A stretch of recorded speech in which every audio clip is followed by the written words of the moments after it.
జిల్లా పౌర సంబంధాల అధికారి డిపిఆర్ఓ గారి ఆదేశానుసారం తెలంగాణ సాంస్కృతిక సారథ్యంలో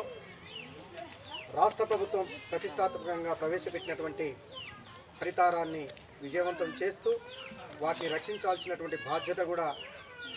మనపై ఉన్నదని చెప్పేసి తెలియజేసే పాట రచన మానుకోట ప్రసాద్, గానం వేముల నరేష్, తెలంగాణ సాంస్కృతిక సారథి నల్గొండ జిల్లా, వాయిద్య సహకారం గోసంగి శేఖర్, కోరస్ నా టీం. రాహరో రాజన్న రావే